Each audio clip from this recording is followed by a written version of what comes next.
Hey, what's up? This is Paul from Blackguard, and you're listening to 88.7 WSYC. –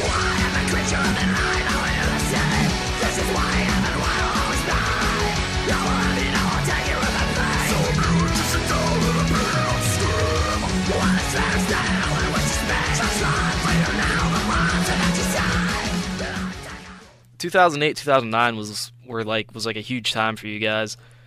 You won a competition that your record label was actually hosting to get signed to Nuclear Blast, and ended up changing your name from Profugus Mortis to what is now Blackguard. Was there a reason for the name change? Well, obviously there was. And what made you pick Blackguard out of all the possible choices? Well, the reason for the name change was because when we started talking with Nuclear and started dealing contracts with them, they told us that there was quite a few bands. Or quite a few. There was at least a couple of bands out of Europe and out of Germany, specifically where Nuclear Blast are, that's their main headquarters, that had names that were really, really similar to Profugus Mortis. There's one band called Spiritus Mortis out of Germany. I think they're on Napalm or something like that. But, there was a lot of bands that kind of had very similar names. So, hey, they kind of asked us, would you guys be comfortable with changing the name? And we're like, we actually tried to change the name of the band before the release of the So It Begins record, but we were never able to kind of come up with a name that we all liked. So, when Nuclear Blast called us up and they asked us if we'd be willing to do it, we figured we'd give it another shot and see what's up. I don't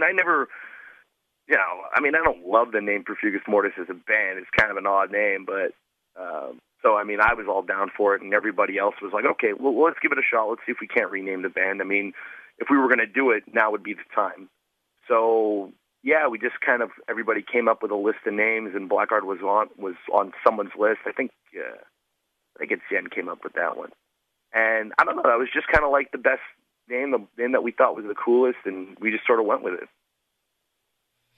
And I read that name means like it was kind of like a medieval scoundrel back in the day. Is that right? Yeah, there's that. There's a lot of if you look at it on dictionary.com or something like that. We searched a lot of definitions for Blackguard, and there was one that specifically stood out for me, where it was I think the description was it's kind of like a vagabond, kind of like a dirty freaking person that sort of travels from town to town, and that sort of resonated with me because it really reflects the touring lifestyle. We're just a bunch of dirty.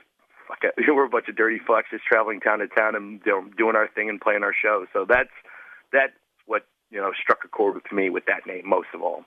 So how was it working with Nuclear Blast? that was one of the labels that I first picked up on when I started getting into more extreme music. How was it? It was great. I loved it actually. When we started, after the contracts were signed, and actually when the record came out in Europe, I was in constant contact with their publicity guy there. He was getting us, I was doing 3-4 interviews a day. I was just loaded up for a month and a half promoting the record, doing phone interviews, calling Europe calling me, doing writing, a million write-in interviews for a million webzines and everything over in Europe. So they really put a lot of time into promoting the band over in Europe. It was great. My only one regret about not necessarily has anything to do with them, but we never got the chance to go over to Europe and to play those songs live and to really try to really make an impact over in the European markets. Because that's something about what I've heard about Europe is you go there, you play shows. That's when people really latch onto the band. Is when you got to bring it to the people. And I've always found that we're very much a live band. The CD is one thing. And hearing the songs, but seeing it played live, and we give a lot of energy in our shows, and that's kind of, for me, that's more important than just listening to the music. And a lot of people, I think, get attracted to the band through the live show rather than just kind of finding us on MySpace.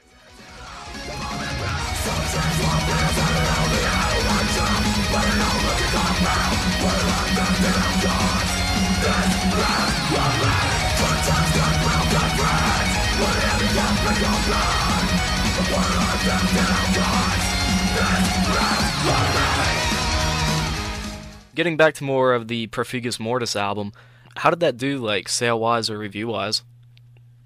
You know what? It was that record was funny. It seemed that people either really, really hated it or really, really loved it. It didn't get a lot of in between. it was so funny. Like I would read, a couple of reviews in a day, and one guy would, someone would say that, we're pushing the genre forward and we're doing something new with it and mixing it up, and then someone else would say that, we're the most generic thing since bread. It's like, suffice to say, it got a lot of mixed reviews. It sold. It didn't sell great. I mean, we're by no means, selling like 30,000 copies of the record. But you know what? There was a lot of problems with the distribution of the CD too, and a lot of people couldn't even buy it, even if they wanted to. So that's another kind of huge problem, which really didn't really help our sales all that well. So, did it sell huge? No. Are we rock stars? No. We got good reviews from it. We got bad reviews from it. It's just how it is. But actually, you know what? One of the nicest reviews didn't even come from a magazine. I was emailing back and forth the singer for Eluvati, like right before the Pagan Fest tour, before they dropped off, and he was just saying hello and saying how it's going to be nice to tour with us and whatnot. And he actually complimented the what we were doing and our style and our record, and that was really cool. So that's a guy who's hard to argue. Like those guys are doing folk metal, like full on, and for them to say that, or for him to say that he likes what we're doing and he thinks that we're doing something good with the genre, kind of makes me proud, or it makes me happy at least. It's very flattering for them to say that.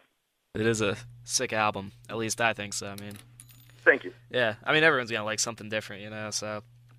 Like that's the thing when you're trying to infuse like folk and a lot of folk influence in the music, especially nowadays. Like there's a lot of bands that especially out of Europe that are doing it, and bands that have been doing it before, and it's tough to be really original. Like I mean, even the bigger bands, when I listen to them, I find it gets a little repetitive and a little redundant after a little while. So, I mean, that's something you're kind of battling against. But, I mean, it's the same for every genre, Like, it's hard to be, cutting edge on every record, You can only try to basically make the best songs you can and try to kick ass live.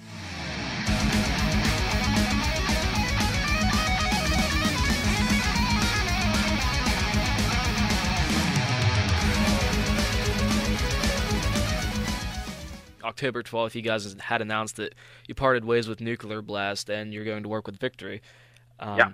Do you have anything that you would like to say maybe about the split with Nuclear Blast or about joining Victory? Well, you know what? I mean, we split with Nuclear. They didn't pick up the option for the next record, and this kind of goes into what I was saying before, that I was saying I wish we could have had the opportunity to go and play, tour Europe and actually play the record for people, like, ultimately, we didn't sell that many records in Europe, and, I kind of half expected that, but, I think things could have been a little different if we had actually gone to go there and actually support the record over in Europe. All people had were listening to our MySpace and reading interviews, but, the real spirit of the band, like, the real heart of the band is live, is our live show. So it's a little disappointing that we never got to go there, and, as a result, CD sales sort of didn't, pick up the way they wanted it to. But, that's how you sell records these days, is you get on the road and you play live to people. So we were never given that opportunity, and as a result, there weren't the record sales to back it up. Nuclear Blast were making cuts, and we were at the bottom of the list. So that's just kind of the way things sort of happen, I don't harbor any bad feelings towards them. It was a business decision, and I kind of, and I understand it from a business standpoint. That's just the way it is. And then over the past couple months, we've been talking to, we got in contact with Victory Records. They were interested in what we were doing. We showed them, demo songs, some of the new songs that we've demoed, and they really liked it, and just sort of going on from there. And they have the people and the will and they have the drive to build this band up and give it the attention that I think we deserve. We've been busting our ass on the road for a year and a half, and it's rough not having, a label to sort of back you in the media and to try to push you and to, raise your profile in the press and in the media. So we feel definitely that, Victory is the label that's going to do this for us. We're confident that, this next year and a half is going to see us kind of grow and, hopefully hit the next level as a band. Right after joining Victory, I think it was the day after, it said that your keyboardist had left the band. Yeah, he had actually left the band right after the Hypocrisy tour, and we were just waiting to announce it. We were waiting for the deal to get done and everything, and we were just going to make sort of one big announcement all at the same time instead of making all these little ones.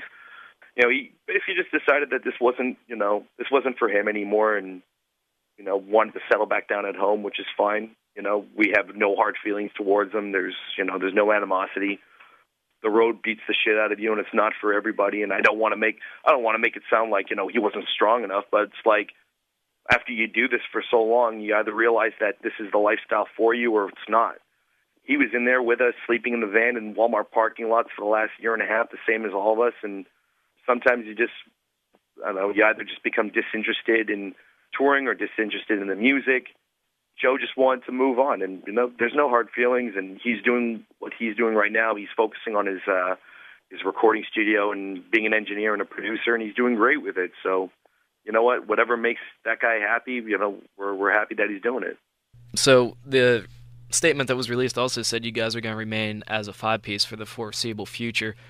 So when I saw you guys were using like a machine for all the keys and synth, will you continue to do that, or will you pick up maybe just like a live keyboardist, or how's that going to work? Well, that's pretty up in the air right now, but again, for the foreseeable future, man, I think we're going to stay a 5-piece.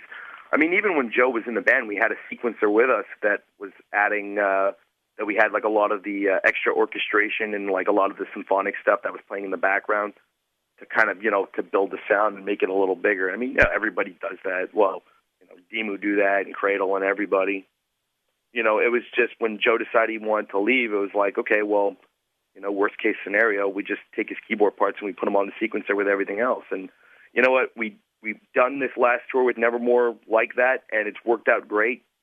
I think we're going to keep it like this for next little bit, anyways.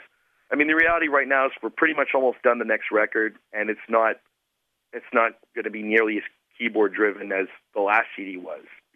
This record is written by guitar players without it, so there's not going to be any keyboard solos and that kind of stuff. Yeah, it's just that there's not going to be much keyboard on the next CD. So, we really don't see much of a point in getting a keyboard player right now. And, if we were to get a keyboard player now, we'd almost have to write additional keyboard parts for them, that aren't really meant to be there. You can pretty much count right now that, like, we're going to stay a 5-piece. This is the way we like it. The dynamic in the band is great. We like having the extra room on stage and the extra room in the van for sure. Things are just really good the way they are right now, and the new material, isn't going to be as keyboard driven, so it's not going to be all like, well, it's not going to sound awkward or anything like that without having a keyboard player on stage. So things are just working out right now. Right, that kind of goes into my next thing, which was that during all the touring, some of the lineup changes, you were actually able to record a third CD. Kinda. Yeah. We're going to be recording right after the Epica tour. We're going to head in studio. Like, as soon as we get back, we're going to start cutting tracks. Actually, we're pretty much going to start tracking, like, almost while we're on the road.